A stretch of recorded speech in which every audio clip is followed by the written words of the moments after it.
22 ఇయర్స్గా direct selling ఇండస్ట్రీలో ఉన్నాను. ఒకటే కంపెనీలో చాలా ఇయర్స్గా ఉన్నా. వెరీ రీసెంట్లీ నేను ఈ కంపెనీలోకి రావడం జరిగింది. సార్ జాయిన్ అయిన 2 రోజుల తర్వాత జాయిన్ అయినా, అంతే నాది రికార్డు.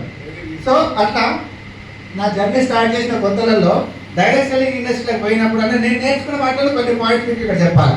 ఎందుకంటే నెక్స్ట్ వీక్ వచ్చే వాళ్ళు చూస్తారు కదా, సో వాళ్ళు ఏం చేసారు, మీరేం చేయాలి, అదే మీకు రిలేట్ కావడం కోసం చెప్తున్నాను అనమాట.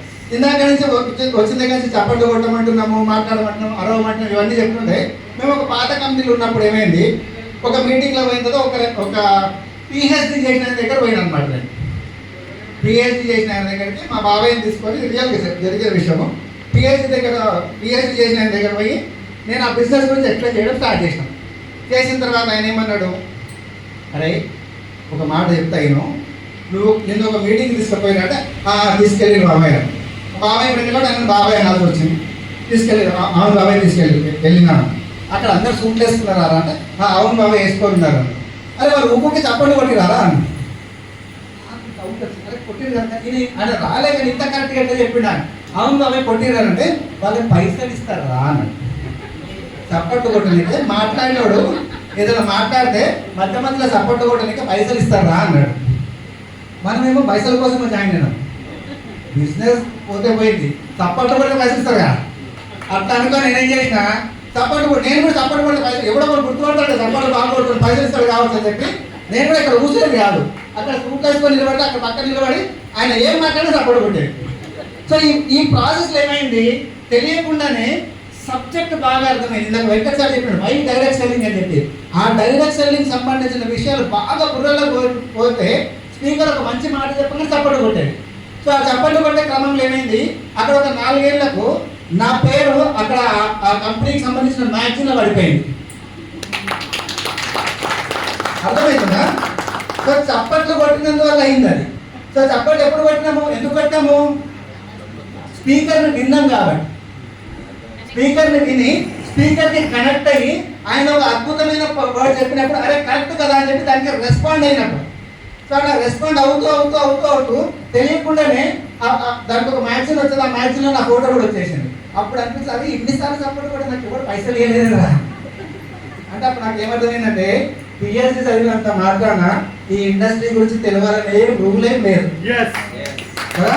ఈ బిజినెస్ ఈ ఇండస్ట్రీలో మీకు కావాల్సింది ఏంటంటే ఈ ఇండస్ట్రీకి సంబంధించిన నాలెడ్జ్ ఉన్న పర్సన్తో మీరు కూర్చుంటే కనుక మీరు సక్సెస్ అవుతారు. అంతేగాని ఆయన డాక్టరు, ఈయన ఇంజనీరు, ఆయన లాయరు, ఆయన చాలా పెద్ద పొడుగు, ఇవన్నీ కాదు.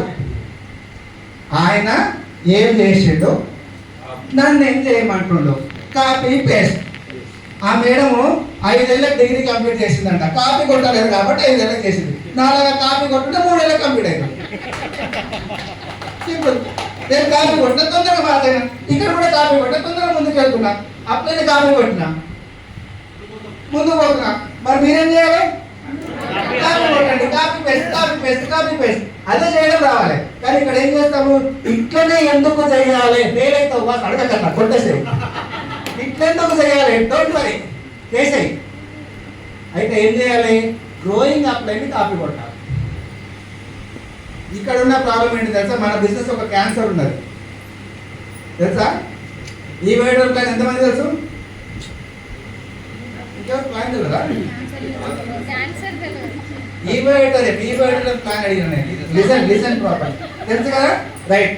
ఈ ప్లాన్ లా ఫ్యామిలీ బోనస్ తెలుసా, తెలుసు కదా, అదే క్యాన్సర్. దానికోసం పోరాడితే మాత్రం అది ఇంకా రోగం లాగా కూర్చుంటుంది. So try to understand. అలా చేయకుండా ఏం చేయాలి, అవేర్నెస్ బోనస్ కోసం ఫైట్ చేస్తే బై డిఫాల్ట్ ఫ్యామిలీ బోనస్ ఆ విధంగా పనిచేయండి. సో అప్లై ఏం చేసుకున్నా చేయాలి.